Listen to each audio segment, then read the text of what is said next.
Buenas noches, mi nombre es Camilo Partías, estudiante de la Universidad de Yacambú, cursante de Psicología Clínica.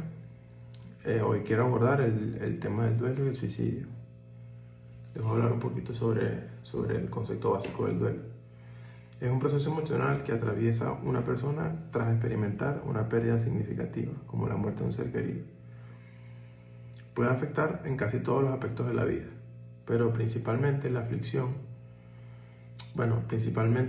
La aflicción es el primer síntoma que se siente tras esta misma pérdida. Con respecto al duelo en sí, él tiene 5 etapas que se enumeran de esta forma. La negación, la persona no acepta la pérdida y puede sentirse en shock o incrédulo. Por ejemplo, pensar que la persona fallecida va a volver o que lo que está sucediendo es un error o que la noticia es un error. La ira. Surgen sentimientos de enojo, frustración. Esta ira puede dirigirse hacia la persona como tal, hacia la persona fallecida o hacia el entorno.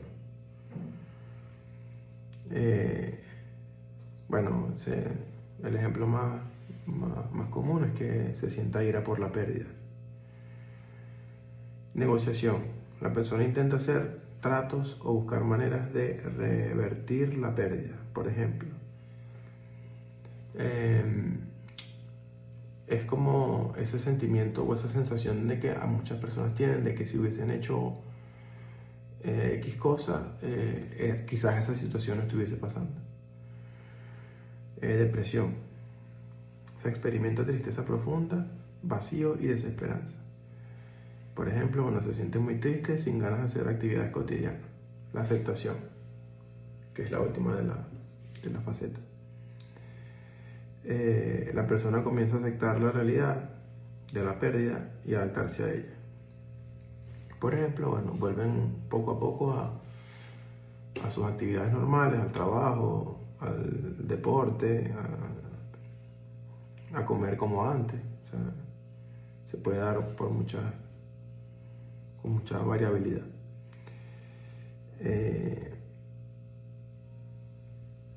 El duelo puede incluir síntomas que son más intensos y más duraderos. Como por ejemplo una angustia intensa, la tristeza puede ser abrumadora y no disminuir con el tiempo, la falta de adaptación, la persona no logra reintegrarse a su vida cotidiana, afectando su funcionamiento social, emocional y laboral. Síntomas de ansiedad, la persona puede experimentar un aumento de la ansiedad y del miedo, especialmente en situaciones que le recuerden al ser querido. Hay ciertas tareas que, según William Gordon, son buenas o son básicas para superar el duelo. Estas tareas son adaptarse a la realidad de la pérdida, reconocer que la persona fallecida y la ausencia son permanentes.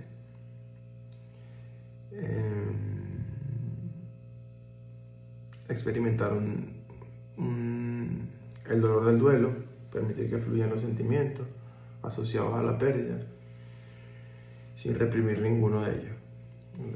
El sentimiento de la pérdida, es muy variable en cada sujeto, en cada persona. Pero llorar y sentirse triste en cualquier instancia o momento es bueno también para ir superando esa pérdida y adaptarse al entorno sin el ser querido. Cambiar las rutinas diarias y las interacciones sociales que incluían a la persona fallecida. Esto, en casos muy cercanos que la persona estaba dentro de la rutina diaria del paciente. La clínica del duelo es un aspecto esencial de la psicología, que requiere comprensión, sensibilidad y abordar los trastornos asociados son fundamentales para ofrecer un tratamiento efectivo. La evolución y la interpretación deben adaptarse a las necesidades individuales. Al final, el objetivo es ayudar a las personas. Bueno, en este apartado vamos a estar conversando un poco cómo es visto o definido el duelo desde algunos enfoques psicológicos, iniciando con Sigmund Freud. Él lo define como una reacción normal frente a la pérdida de una persona amada o de una abstracción que haga sus veces. Es decir, esta, o sea, no es referente nada más a una persona, sino puede ser algún elemento de la realidad que ya no está. El trabajo del duelo, según Freud, consiste en un proceso donde en condiciones normales el yo es confrontado con la realidad de la pérdida y retira ese líbido del objeto perdido, desplazándolo hacia otro tipo de objeto. Entonces es muy importante que veamos que esta es la definición de condiciones normales. Él también empieza a hablar de un duelo patológico, sin embargo no lo termina de definir. Seguimos con Kubler-Ross, que básicamente es una psicóloga que propone el modelo de las 5 fases del duelo. Ella no solamente trabaja con la muerte, sino también trabaja con cuidados paliativos, entonces es bastante interesante poder comparar ambas en estas 5 grandes fases, ¿no? Entonces la primera, negación y aislamiento, la persona empieza a tener incredulidad ante la pérdida o un diagnóstico, se siente confusa y ansiosa y se aleja de los demás como un mecanismo de defensa para evadir la realidad. Posteriormente viene la ira, donde el doliente expresa rabia o hostilidad hacia los demás, la persona que ha perdido o incluso hacia sí misma. En esta parte se tiende a tener bastante irritabilidad. Posterior, vamos al pacto, donde se hace un esfuerzo por parte del paciente para prolongar lo inevitable. En el caso de los dolientes, se acostumbran a acudir a la fantasía para negar a la muerte a cambio de las buenas acciones o retribuciones al muerto. Le sigue la depresión, donde se caracteriza por un gran sentido de sensación de tristeza ante las diversas formas que la pérdida adopta. Esta es la parte donde se empieza a visualizar o a concientizar la pérdida del ser querido. Y la última parte es la aceptación, donde los dolientes suelen confrontar la realidad y adaptarse a ella de forma constructiva a fin de seguir con la vida. Continuamos con Bowlby y sus fases del duelo. Él comenta que el duelo es un proceso que permite reorganizar las representaciones de la persona perdida y en consecuencia del yo. El elaborar el duelo posibilita el desapego o la ruptura de los vínculos afectivos que al mismo tiempo también propicia la continuación de estos vínculos. Es decir, Bowlby es el que nos habla de la teoría del apego, ¿sí? Entonces, por eso, cuando se refiere al duelo, también habla de la ruptura de vínculos afectivos, ¿sí? Evidentemente los vínculos ya no están concretos, sino que hay una escisión dentro del vínculo del relacionamiento entre dos personas. Sin embargo, también propicia la continuación de este vínculo de maneras diferentes. Y esto también tiene que ver según el tipo de apego que haya presentado la persona, ¿sí? Con ese ser que ya no está. Bowlby identifica 4 fases en el mismo proceso de duelo que básicamente van en el estupor o el shock, que los dolientes se sienten confundidos, ansiosos, incrédulos ante la pérdida reciente y suelen experimentar sentimientos de irrealidad ante las cosas que los rodean. Posteriormente, vamos a la búsqueda del anhelo y la búsqueda de la figura perdida, donde las personas experimentan ira e irritabilidad y esto altera los sentimientos intensos de tristeza. Después vamos a la desorganización y la desesperanza, donde se experimenta una tristeza profunda al tomar conciencia del carácter irreversible de la pérdida y las personas se muestran apáticas y tienden a aislarse para posteriormente pasar a una fase de reorganización, donde básicamente el doliente acepta la realidad de la muerte sin experimentar el dolor intenso del recuerdo de la persona perdida. Finalmente, Margaret Struve y Hans Schutt hacen unas categorías de estresores donde él o la doliente alternan en 2 modos o fases durante el proceso de duelo.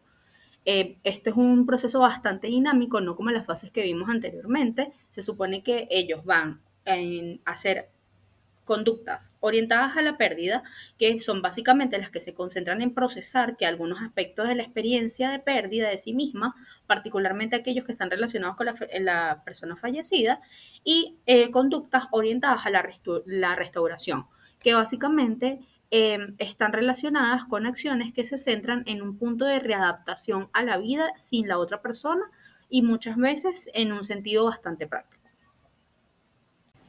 Estrategias para una adecuada elaboración del duelo. La American Psychology Association tiene un artículo donde básicamente nos conversa sobre cómo continuar con la vida posterior a la pérdida de un ser querido. Ella habla sobre algunos tips que las personas pueden resultarles útiles para lidiar con las pérdidas.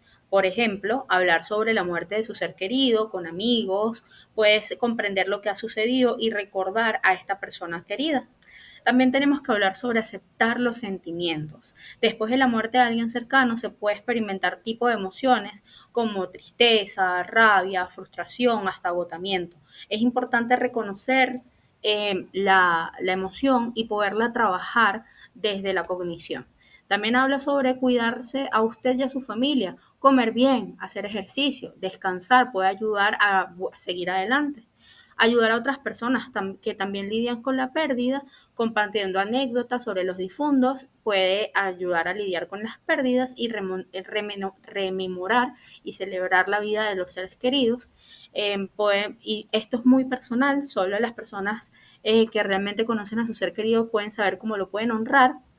Sin embargo, es muy recomendable hacerlo. Buenas tardes, mi nombre es Erika Daza. En esta oportunidad les voy a hablar sobre el suicidio. El suicidio, del latín suicidio, matarse uno mismo, es el acto mediante el cual una persona decide quitarse la vida de forma intencionada y voluntaria. La Organización Mundial de la Salud afirma que el suicidio no es una enfermedad en sí, ni necesariamente la manifestación de una enfermedad, pero los trastornos mentales son un factor muy importante asociados al suicidio.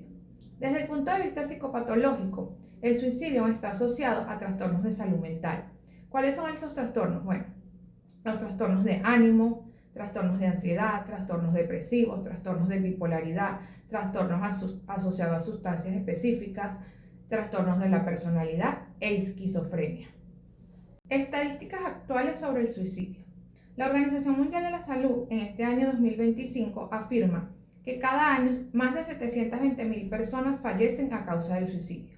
El suicidio es la tercera causa de defunción entre las personas entre 15 y 29 años. El 73% de los suicidios ocurren en países de ingresos bajos y de medianos ingresos. Cada año 727.000 personas se quitan la vida y muchos más lo intentan, es decir, tienen intentos suicidas. Los suicidios suelen ser o ocurrir a cualquier edad de la vida. Se trata de un grave problema de salud pública en el mundo. Estrategias o consejos de salud mental para prevenir el suicidio. La Organización Mundial de la Salud ha elaborado una guía para prevenir el suicidio denominada Vivir la Vida, en la que recomienda ciertas intervenciones. Estas intervenciones son restringir el acceso a los medios utilizados para suicidarse, como por ejemplo plaguicidas, armas de fuego, ciertas medicinas, etc. Educar a los medios de comunicación para que informen de manera responsable sobre el suicidio. Fomentar actitudes socioemocionales en los adolescentes. Detectar, atender y evaluar a aquellas personas que tienen conductas suicidas y además de eso hacer un seguimiento a lo largo del tratamiento. La prevención del suicidio es más eficaz si va acompañado de varios sectores de la sociedad o si varios sectores trabajan en la prevención del suicidio. ¿Cuáles son esos sectores? Salud, educación, economía, empleo, agricultura, etc.